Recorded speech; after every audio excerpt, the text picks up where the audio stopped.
Hello students, आप लोगों का विज्योति एजुकेशनल अड्डा पर स्वागत है।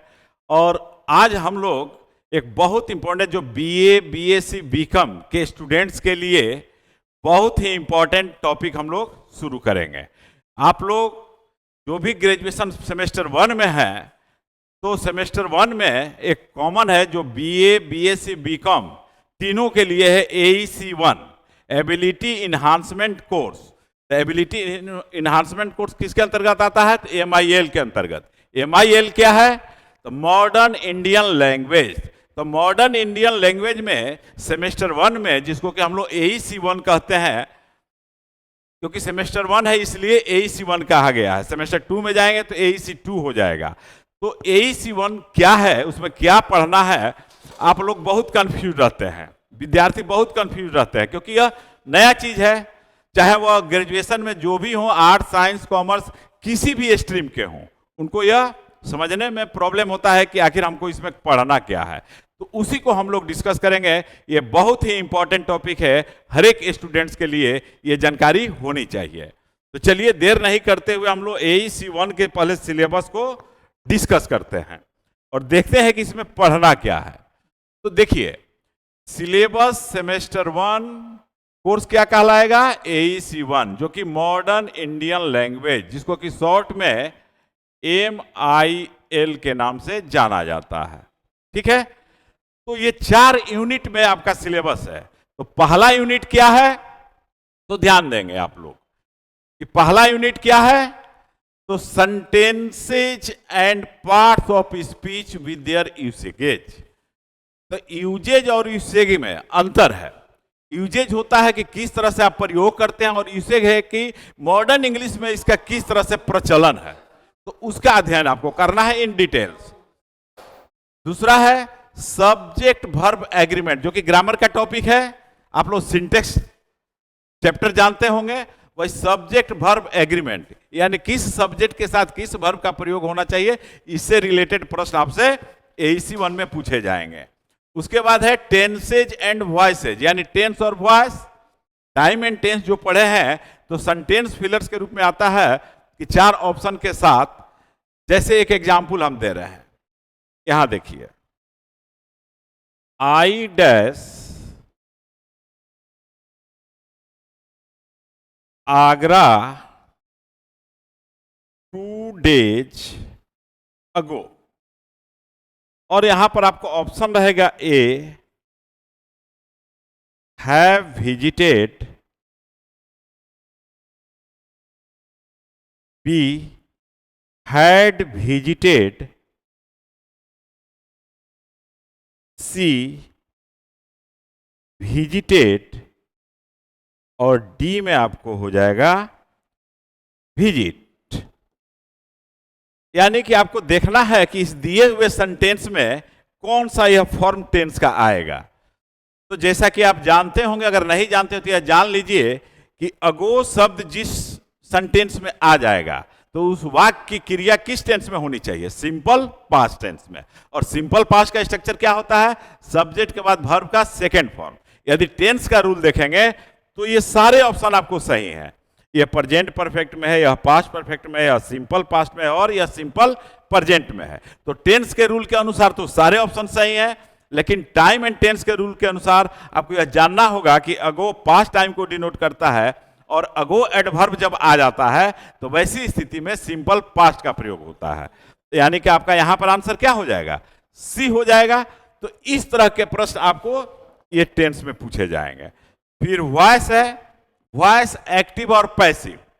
तो या तो सेंटेंस एक्टिव में दिया हुआ रहेगा और पैसिव में आपको चेंज करना है, यानी चेंज करके ऑप्शन में ढूंढना है कि कौन सही है, या तो पैसिव में रहेगा और एक्टिव में आपको ऑप्ट करना है। क्वेश्चन को हम लोग बाद में डिस्कस करेंगे, अभी सिलेबस को समझें। ठीक है, उसके बाद है डायरेक्ट एंड इनडायरेक्ट स्पीच, यानी नरेशन चैप्टर आप पढ़े होंगे, डायरेक्ट एंड इनडायरेक्ट नरेशन। तो डायरेक्ट से इनडायरेक्ट बनाने के लिए दिया जा सकता है, या इनडायरेक्ट से डायरेक्ट बनाने के लिए दिया जा सकता है। इसे क्वेश्चन तो आपको 2-4 ही रहेंगे, लेकिन आपको समझना पूरे चैप्टर को है। कहां से आपको पूछा जा सकता है, यह कहा नहीं जा सकता, इसलिए पूरे चैप्टर पर आपका कमांड होना चाहिए। उसके बाद है clauses and their types. Clauses क्या है और उसके प्रकार क्या है, तो ये सब डिटेल्स हम लोग बाद में टॉपिक वाइज डिस्कस करेंगे। अभी हम लोग सिलेबस डिस्कस करेंगे। यानी कि ये सब टॉपिक से आपको क्वेश्चन ऑब्जेक्टिव रहेगा या डिस्क्रिप्टिव में भी दिया जा सकता है। What is clause, define it, short question में आ सकता है। लॉन्ग में आएगा तो define clauses and their types, इस तरह से आपको डिस्क्रिप्टिव में लिखने के लिए आ सकता है। चलिए तो नेक्स्ट देखते हैं कि नेक्स्ट यूनिट क्या है। अब यूनिट 2 देखिए। अब यूनिट 2 में आपको क्या पढ़ना है, तो वर्ड फॉर्मेशन, यानी वर्ड का फॉर्मेशन कैसे होता है। उसमें आपको prefix, suffix, conversion, compounding, abbreviation, इतने चीज आपको पढ़ने हैं। ओके, इसको हम लोग टॉपिक वाइज डिस्कस करेंगे, क्योंकि आपको ऑब्जेक्टिव में भी रहेगा, यानी एमसीक्यूज में भी रहेगा इससे क्वेश्चन, और डिस्क्रिप्टिव में भी रहेगा। डिस्क्रिप्टिव कहने का मतलब शॉर्ट क्वेश्चन आंसर में भी रहेगा और लॉन्ग में भी रहेगा। ओके, नेक्स्ट है idioms and phrases. Idioms and phrases क्या है, what do you mean by idioms, define it with some examples. इस तरह से आपको क्वेश्चन पूछा जा सकता है, या एमसीक्यूज में रहेगा तो कोई इडियम या फ्रेज दे दिया जाएगा और पूछा जाएगा कि which of the following gives the suitable meaning of the idiom और द फ्रेज। इस तरह से क्वेश्चन रहेगा। नेक्स्ट है आपको पंक्चुएशन। तो पंक्चुएशन मार्क्स आप लोग पढ़े होंगे। पंक्चुएशन मार्क्स यानी comma, colon, semi colon, hyphen, full stop, उसके बाद पैरेंथेसिस, इतने चीज आपको पढ़ने हैं। उसके अलावा एक्सक्लामेशन मार्क, स्लैश और अपस्ट्रॉफी का प्रयोग जानना है। अपस्ट्रॉफी इस तरह से, ठीक है। तो ये सब डेफिनेशन भी, शॉर्ट क्वेश्चन भी रहेगा, लॉन्ग क्वेश्चन भी रह सकता है इससे, यानी इसकी डिटेल्स आपको जानकारी होनी चाहिए। ये नहीं समझिए कि केवल एमसीक्यूज रहेगा। तो इस तरह से सारा डिटेल्स जानकारी होनी चाहिए यूनिट 2 का भी।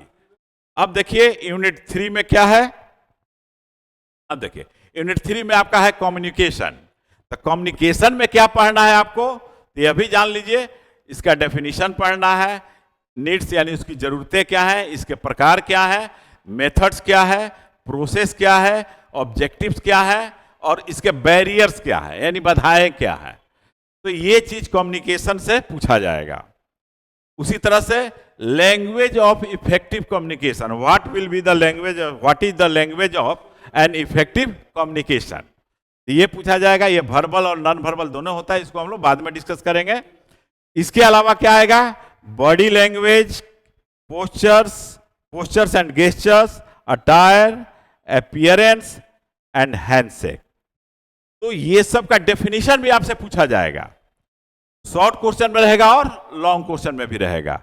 इसलिए ये जो भी यूनिट देखे आप 1, 2, 3, तो ये सारे चीजों को आपको समझना है, क्योंकि इससे आपको 70 मार्क्स का क्वेश्चन पूछा जाएगा। क्योंकि जितना भी पेपर होगा आपका, चाहे वह बीए हो, बीएससी हो, बीकॉम हो, तो उसमें आपको सारे पेपर जो होंगे 600 मार्क्स का, माने 6 पेपर 600 मार्क्स का होगा। क्योंकि ईच पेपर 100 मार्क्स, जिसमें कि 30 मार्क्स का इंटरनल एग्जाम होता है और 70 मार्क्स का एक्सटर्नल एग्जाम होता है, जो कि आप दूसरे कॉलेज में सेंटर पर जाकर के देते हैं। ओके, इसके अलावा आप चलिए यूनिट 4 में क्या है। यूनिट 4 देखिए कि क्या कह रहा है। इसमें आपको नोट मेकिंग है, सर्कुलर्स एंड मेमोज है आपको पढ़ना, ऑफिस नोट्स क्या होता है यह पढ़ना है, फॉर्मल ईमेल क्या होता है, रिज्यूम एंड सीवी, सीवी यानी करिकुलम विटे, जिसका इंग्लिश मीनिंग होता है कोर्स ऑफ लाइफ। तो ये रिज्यूम और सीवी क्या है, दोनों में डिफरेंसेज क्या है, एक अच्छा रिज्यूम या एक अच्छा सीवी किस तरह से तैयार किया जाता है, इस तरह के क्वेश्चन आपको पूछे जाएंगे। इसके अलावा नोटिस राइटिंग क्या है, एजेंडा क्या होता है, और मिनट्स क्या होते हैं। तो ये सारे चीज आपको जानने हैं। तो जो भी आप देखें 4 यूनिट, तो जो 4 यूनिट में जो आपके सिलेबस में है, ये सभी को पढ़ना है, क्योंकि सारे से क्वेश्चन रहेंगे, चाहे वह एमसीक्यूज से रिलेटेड हो, जो 10 क्वेश्चन एमसीक्यूज के पूछे जाएंगे, ऑब्जेक्टिव क्वेश्चन वो भी इसी 4 यूनिट से रहेंगे, शॉर्ट क्वेश्चन आंसर जो आपसे पूछा जाएगा वह भी इसी सभी यूनिट से पूछे जाएंगे, इसके अलावा जो लॉन्ग क्वेश्चन होगा ये भी सारे चारों यूनिट से पूछे जाएंगे, चाहे वह इंटरनल एग्जाम हो चाहे एक्सटर्नल एग्जाम हो। क्योंकि इंटरनल एग्जाम जो होता है ये भी समझ लीजिए कि मार्क्स का बंटवारा किस तरह से है। ये 100 मार्क्स का है जिसमें 30 और 70 का रेशियो है। इसको कहते हैं mid semester exam. Mid semester exam, या बहुत लोग यह भी बोल देते हैं इंटरनल एग्जाम।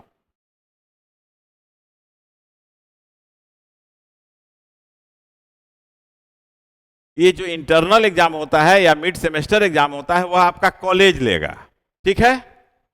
तो इसमें जो 30 मार्क्स है इसका डिवीजन कैसे हुआ ये अभी जान लीजिए। ये 30 मार्क्स का डिवीजन किस तरह से हुआ है, तो 15 मार्क्स का आपका रिटेन होगा, 10 मार्क्स का जो होगा आपका असाइनमेंट लिखने के लिए दिया जा सकता है, या आपसे वाइवा भी पूछा जा सकता है, ठीक है। तो 10 मार्क्स का क्या हो जाएगा, असाइनमेंट या वाइवा हो जाएगा, 50 मार्क्स का रिटेन होगा। आज जो 5 मार्क्स है वह आपके अटेंडेंस, डिसिप्लिन और बिहेवियर से मिलता है। किस तरह का आपका एटीट्यूड रहता है, बिहेवियर रहता है क्लास में, आप रेगुलर क्लास करते हैं कि नहीं करते हैं, क्योंकि 75% अटेंडेंस मस्ट है। तो यह रहेगा आपका किस पर, तो अटेंडेंस पर और आपके बिहेवियर पर, और आपके किस पर, बिहेवियर पर। तो ये 30 मार्क्स का हो जाएगा जो कि आपका कॉलेज लेगा जिस कॉलेज में आप पढ़ रहे हो। और यह जो 70 मार्क्स का जो होगा वो आपका एंड सेमेस्टर एग्जाम कहलाता है। क्या कहलाता है, एंड सेमेस्टर एग्जाम, जिसको कि आप एक्सटर्नल एग्जाम के भी नाम से बोल सकते हैं, जो कि दूसरे जगह जाकर के, दूसरे कॉलेज में आपका सेंटर रहेगा, वहां जाकर के आपको 70 मार्क्स का एग्जाम देना है। इसमें क्या रहता है, तो 20 मार्क्स का एमसीक्यूज रहेगा, 20 मार्क्स का शॉर्ट क्वेश्चन रहेगा, और 30 मार्क्स का आपका लॉन्ग क्वेश्चन रहता है। यानी 3 क्वेश्चन यहां लिखना है, 4 क्वेश्चन यहां लिखना है, 3 क्वेश्चन यहां लॉन्ग, और ये रहेगा 10 क्वेश्चन। एमसीक्यूज रहेगा 10, 2 मार्क्स का होता है जो कि 20 मार्क्स का होगा। 4 क्वेश्चन आपको शॉर्ट क्वेश्चन से लिखना है और 3 क्वेश्चन लॉन्ग से लिखना है। इसमें 5 क्वेश्चन दिया जाएगा, इसमें 6 क्वेश्चन दिया जाएगा, आपको ऑप्शन रहेगा। लेकिन वह क्वेश्चन कहां से रहेगा, तो जो अभी आपको ये यूनिट दिखलाए आपको, देखिए ये यूनिट 1 जो आपको डिस्कस किए इससे रहेगा, फिर यूनिट 2 से भी रहेगा, यूनिट 3 से भी रहेगा, और यूनिट 4 से भी रहेगा। तो इन्हीं चारों यूनिट से आपको AEC 1 में, जो कि सारे स्टूडेंट को पढ़ना है, चाहे वह साइंस के स्टूडेंट हो, कॉमर्स के स्टूडेंट हो या आर्ट्स के स्टूडेंट हो, तो ये चीज सभी के लिए इंपॉर्टेंट है। तो इस पर आप लोग ध्यान देंगे। AEC क्या है मॉडर्न MIL के अंतर्गत, यह तो आपको स्पष्ट हो गया होगा। और सब जैसे MJC, AEC, ACC, VAC क्या है, इसका हम एक अलग वीडियो बनाएंगे जिसमें कि आप लोगों को डिस्कस सारा चीज करके समझाएंगे कि किस सेमेस्टर में किस तरह से आपको ऑप्ट करना है। Okay, that's all today. और हम लोग इस चीज को ध्यान रखेंगे कि इसमें पढ़ना क्या है। कि बहुत स्टूडेंट कहते हैं कि सर कौन सा बुक पढ़ें, तो बुक पढ़ने के लिए तो बहुत सारी बुक्स हैं। तो यहाँ पर देखिए एक लिस्ट दे दिए हैं सजेस्टेड रीडिंग्स के तौर पर, जो कि आपके यूनिवर्सिटी के द्वारा ही दिया हुआ है। कुमार अर्जुन कृष्णन का मालथी का communication and soft skills, Jeffrey Leech का है इंग्लिश ग्रामर फॉर टुडे। उसी तरह से रेमंड मर्फी का है एसेंशियल ग्रामर इन यूज, जो कि कैम्ब्रिज यूनिवर्सिटी प्रेस से है। उसके बाद है English grammar and composition, rain and Martin की है high school English grammar and composition, तो ये सब देख सकते हैं। एक और बुक है कंपेटिटिव परफेक्ट कंपेटिटिव इंग्लिश, तो ये सब किताबों का आप अध्ययन कर सकते हैं। इसके लिए बाकी अगर नहीं कर पाते हैं तो हम इस पर कुछ क्वेश्चन डिस्कस करेंगे, उससे भी आपका काम चल जाएगा, एग्जामिनेशन में अच्छे मार्क्स आप ऑब्टेन कर लेंगे। इसलिए इस चैनल से हमेशा जुड़े रहिए। ग्रेजुएशन के सारे चीज इसमें डाले जाते हैं कॉम्पिटिटिव एग्जामिनेशन के अलावा। Okay, that's all today. और हम लोग देखिए एक चीज याद रखिएगा, a wise man will make more opportunities than he finds. यदि आप इंटेलिजेंट है, बुद्धिमान है, तो आपके पास जो इतनी अपॉर्चुनिटी है उससे अधिक आप निकाल सकते हैं। तो कहने का मतलब जैसे कि आपको यहां पर बतलाया जाएगा उसको भी पढ़िए, जो किताब आपको बतलाया गया अगर पॉसिबल हो तो वो भी लेकर के पढ़िए। Okay, that's all today, thank you.